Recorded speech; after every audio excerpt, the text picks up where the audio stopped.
Nous sommes le jeudi 31 juillet. Merci à vous de nous rejoindre pour les informations principales à La Réunion et dans l'océan Indien. Vous êtes sur Télécréole et sur Créole FM. Direction la Seine-et-Marne pour Jean-Luc Marx qui s'apprête à céder le siège de préfet de La Réunion qu'il occupait depuis août 2012 à Dominique Saurin, hier encore préfet de l'Eure. Une décision actée en Conseil des ministres hier et dont la date de passation n'a pas encore été définie. Jean-Luc Marx aura eu plusieurs dossiers lourds à traiter durant ces 2 années en fonction de notre île.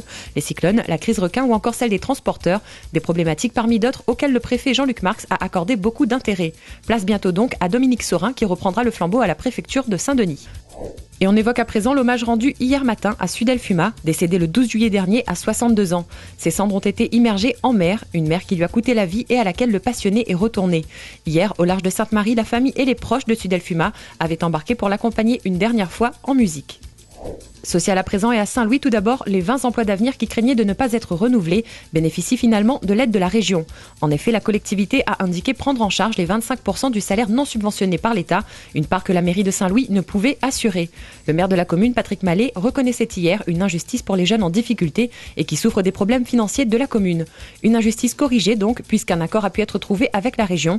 Les charges patronales de 94 € par agent et par mois seront-elles sous la coupe de la mairie. Cet accord permet ainsi le renouvellement pour une année de ces 20 emplois d'avenir, dépendant à présent du CCAS de Saint-Louis.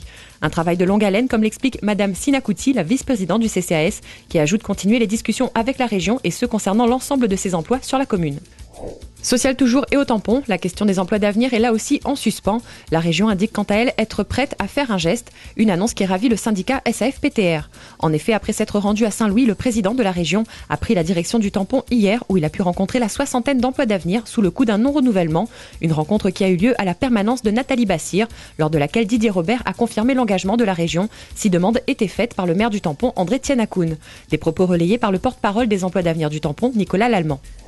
Social toujours et à la Silam, la suite du conflit se fera devant les tribunaux pour les 22 grévistes. Ils sont en effet assignés au tribunal de grande instance de Saint-Pierre et ce après leur mouvement de grève de cette mi-juillet. L'audience prévue le 13 août déterminera le montant de l'amende pour le blocage de l'entrée du site. L'amende est comprise entre 1 000 et 4 000 €. Le climat social reste lui tendu dans l'entreprise, notamment après le dernier comité d'entreprise dont les propositions n'ont pas satisfait les salariés. Prochaine réunion programmée en fin de semaine prochaine et en attendant, les salariés de la Silam sont actuellement consultés. Autre mouvement social, le TCO indique par communiqué que le mouvement de grève des salariés de la SRPU ayant repris, la collecte des déchets pourrait se voir perturbée. Pour l'heure, il est demandé de se tenir informé de l'évolution de la situation. Société à présent et nous revenons aujourd'hui sur la visite de terrain de Didier Robert dans l'Ouest et tout d'abord nous parlons de la convention signée entre la région et la municipalité de Saint-Paul. Lors de son déplacement en effet dans l'Ouest en début de semaine, le président de la région a pu visiter les établissements scolaires et les infrastructures, confirmant au passage les 4 millions d'euros de fonds régionaux pour cette année et ce à destination des infrastructures de Saint-Paul. Depuis 2010, la région a consacré au projet de la commune saint-pauloise une enveloppe de 34 millions d'euros et lors de sa visite de terrain, le président de la région s'est aussi rendu sur le site du parc hôtel du Maïdo dont les projets reprennent. Jacques Marin a recueilli les propos du président de la région sur cette question. C'est un pas énorme qui est franchi et cela vient conforter toute la politique qui a été menée encore une fois depuis 2010 d'amélioration de l'offre touristique, faire en sorte qu'il y ait davantage de chambres, qu'il y ait davantage d'hôtels, d'établissements, d'activités touristiques pour mieux accueillir les touristes, à la fois les touristes extérieurs mais également les Réunionnais qui viennent ici nombreux au Maïdo et sur les autres sites de la Réunion. Donc nous sommes dans une démarche dynamique et je suis très heureux effectivement aujourd'hui de voir la réouverture cet établissement qui est resté fermé pendant de trop nombreuses années. Donc les 12 bungalows existants vont être reconfigurés, réhabilités pour en faire des kiosques familiaux. Le restaurant sera reconfiguré en salle de séminaire et il y aura la création de 2 nouveaux bâtiments, un bâtiment d'accueil et de restauration et un bâtiment dédié à tout ce qui est remise en forme, spa et piscine. Donc ça c'est le gros du projet. Le principe étant qu'à l'issue, dans le cadre du développement aussi de la capacité d'accueil, il y aura 40 nouvelles chambres qui vont être construites, qui seront totalement intégrées à l'environnement. Donc du type écologe sur un standard 4 étoiles avec toiture végétalisée, matériaux en lien avec l'environnement existant, bois, pierre, etc. Société toujours et à Saint-Leu, le centre commercial ouvre ses grilles au portail. Une phrase qui fonctionne plutôt bien pour marquer cet événement sur la commune de Saint-Leu, car en effet, il s'agit là d'un premier centre de ce type sur la commune, où 26 boutiques seront proposées dans les galeries et 36 000 produits seront référencés. Un atout pour la population de la zone de Saint-Leu. Société toujours et à Saint-Denis, après 5 mois de travaux, c'est sur le thème de l'océan que s'est faite la réalisation de la nouvelle aire de jeu au Barachois. Inaugurée hier, la structure a été pensée comme innovante et originale, ainsi que l'explique Gilbert Annette, le maire de Saint-Denis, ajoutant que l'intégralité des travaux a été supportée par la commune. Le paysagiste qui a conçu l'aire de jeu, Florentin Boursereau, explique de son côté que le superbe paysage entre terre et mer lui a imposé de construire l'aire de jeu autour du thème de l'océan. Les marmailles peuvent désormais s'amuser sur un vaisseau pirate, un trampoline, une toupie géante et d'autres jeux originaux et ludiques. Le tout sous un espace recouvert de 3 voiles d'ombrage fabriqués à La Réunion et qui servent principalement à protéger le site de l'embrun marin. Thomas Gerville, le directeur adjoint du centre de loisirs Jules Redley, présent à cette inauguration, a souligné pour sa part la possibilité pour plusieurs tranches d'âge de s'amuser. Santé à présent et nous sommes à J-100 pour la 7e vague rose de l'étang salé. Les inscriptions sont en effet ouvertes par Run Odyssea. 12 000 participants sont attendus par l'équipe organisatrice de cette course annuelle. Les 8 et 9 novembre, la lutte contre le cancer du sein prendra à nouveau corps à travers le sport, l'occasion de récolter des fonds et d'accompagner les femmes atteintes de ce cancer dans leur lutte. Ainsi, depuis aujourd'hui, les inscriptions se font en ligne sur le www.odyssea.info ou sur le www.run-odyssea.org. Jusqu'au 26 octobre pour les coureurs individuels et jusqu'au 18 octobre pour les groupes. Environnement à présent, à Grand-Bois tout d'abord. Hier, je vous le disais, la baignade et les activités nautiques avaient été suspendues le temps des analyses de l'eau. Et aujourd'hui, le retour à la normale a été annoncé, les conclusions aux analyses n'ayant rien révélé d'anormal. Environnement et nous évoquons maintenant le projet de la loi sur la transition énergétique présenté par Ségolène Royal. La Réunion est fortement concernée par ces nouvelles mesures de par l'ambition des autorités locales à rendre la Réunion autonome en termes d'énergie et ce d'ici 2030. Ainsi, les acteurs locaux attendent les différentes mesures concernant les territoires ultramarins. Le secteur du photovoltaïque notamment précise sa volonté de retrouver un dynamisme et ce à l'heure où le prix du kilowatt est devenu compétitif. Environnement encore et on parle à présent de l'observation des cétacés dans les eaux réunionnaises. L'IRT vient en effet de publier un communiqué sur l'attribution du nouveau label O2CR à 2 nouvelles structures locales. Observer les baleines à bosse autrement étant le but premier de ce label pour observation certifiée responsable des cétacés à La Réunion. La présence des baleines en période d'hiver austral incite nombre de passionnés à aller à leur rencontre, mais doit être réglementée et ce à l'instar de la charte d'approche en place depuis 2009. L'IRT informe de plus que pour faire une demande d'obtention du label O2CR, les professionnels sont invités à se faire connaître auprès du comité de pilotage. Avec ces 2 nouvelles attributions, ils sont à présent 7 professionnels affiliés. Bientôt porté par l'association des Ilvani, ce label O2CR prône un tourisme éco-responsable et garantit le développement harmonieux de l'observation des baleines, tout en respectant des règles communes, ainsi qu'il est décrit dans le communiqué de l'IRT. Un dispositif mis en place pour ne pas influer sur l'environnement des baleines, qui, rappelons-le, viennent dans les eaux de La Réunion pour mettre bas.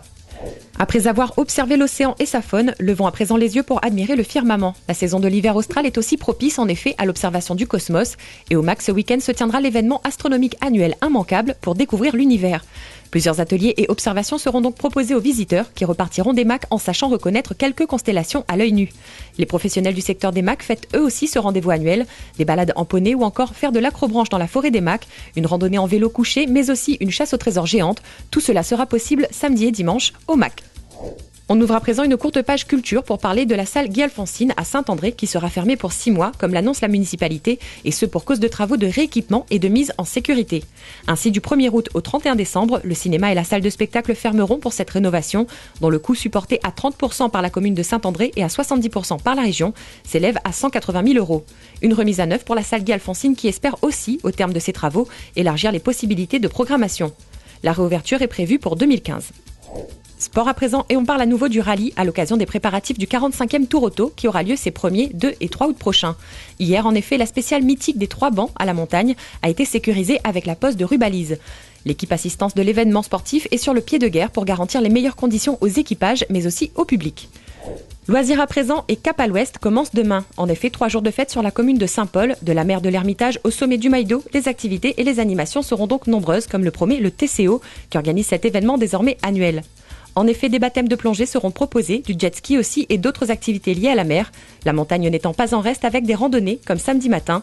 La journée débutera en effet avec un trail de 60 km entre les 5 communes du territoire et un semi-trail de 30 km ralliant le port au Maïdo. Un week-end qui sera, il faut le noter, accompagné de Bruno Essicle, le leader du groupe Apollonia. Et en fait, c'est une occasion pour valoriser le bon lieu, le territoire subdivisé à Zang, sportive, randonnée et comment pique-nique en famille, tout ça là, et l'animation musicale, tout ça là, et comme on a un volet aussi culturel dedans, fait découvrir des endroits où on a un lien avec l'histoire de la Réunion, au moins tout ça là, la bon ensemble, comme a dit Talala, et permet aux gens aussi, les gens qui habitent ici, ceux qui en visite ici, de prendre conscience à quel point ces endroits-là, les sensibles, qu'il faut protéger, tu vois. Parce que tout les fait pour embellir, me dirais, mais souvent quand nous passe dans l'auto, tout ça là, des fois, tout le monde sans réfléchir, trappe un papier, Z comme ça, et ça lit, quoi. Alors les principaux points forts, c'est 2 trails pour préparer, pour les raiders, se préparer pour la Diagonale des Fous. C'est 9 randonnées, ce sont des activités culturelles et artisanales avec le groupe Apollonia. Des activités gratuites comme la découverte de la voile, du kayak, avec la base nautique des Mascareignes. Il y a des activités gratuites comme aller découvrir des brocantes, aller découvrir des concerts, un côté culturel. Dans la zone océan Indien à présent, nous nous dirigeons tout d'abord aux Comores, où une loi a été votée pour protéger les personnes séropositives. Souvent sujets à des discriminations, les malades atteints du sida bénéficient depuis peu d'un soutien du gouvernement. La nouvelle loi, saluée par ONU-SIDA, interdit toute restriction à l'entrée, au séjour et à la résidence pour les raisons de statut sérologique. La loi prévoit de plus de soigner les détenus en centre pénitentiaire atteints du virus, et le test de dépistage du sida comme condition à l'embauche devient quant à lui prohibé aux Comores. Un exemple courageux et inclusif, souligne le directeur exécutif de l'ONU-SIDA, Michel Sidibé. Madagascar à présent, où la Banque mondiale finance le secteur électrique de la Grande Île avec l'apport de 80 millions de dollars. Une aide qui permettra d'éviter les délestages et qui a été rendue possible de par la volonté affichée du ministère de l'Énergie de redresser la situation de la Jirama qui perd chaque mois 400 MW. Le premier versement devrait se faire en août. On parle à présent de Madagascar où s'est tenue dernièrement la compétition nationale de français. 12 jeunes du lycée de Mahajanga sont en effet à La Réunion jusqu'au 7 août. Ces 12 lycéens sont les lauréats de la compétition lancée en octobre à Madagascar dans le but de promotionner la langue française. L'occasion de rappeler aussi que le Conseil général de La Réunion est partenaire de cette opération depuis 2007 et participe ainsi au rayonnement de la francophonie dans l'océan Indien, et ce en recrutant des assistants d'éducation en langue française. Le programme sera d'ailleurs reconduit l'année prochaine à l'ensemble des régions de la Grande Île. Et on clôture cette édition avec une initiative du ministère de l'Environnement de l'île Maurice et de la commission Maurice Île Durable qui prévoit donc de sensibiliser les personnes âgées aux attitudes éco-responsables. En leur proposant des ateliers du 15 au 17 septembre prochain, près de Port-Louis, l'occasion sera surtout de mettre l'accent sur cette génération dont la population est croissante selon les prévisions du ministère de la Santé. Autant d'individus qui se doivent d'adopter les gestes quotidiens du tri. Voilà qui met un terme à cette édition consacrée aux actualités à La Réunion et dans l'océan Indien. Merci à vous de l'avoir suivi sur Télécréole et sur Créole FM. N'hésitez pas à nous envoyer vos photos et vos vidéos pour nous faire vivre vos temps forts. Bonne suite de programme à tous. Aujourd'hui, je vous quitte sur les images de la bande-annonce de Miss Asiane qui aura lieu ce 2 août.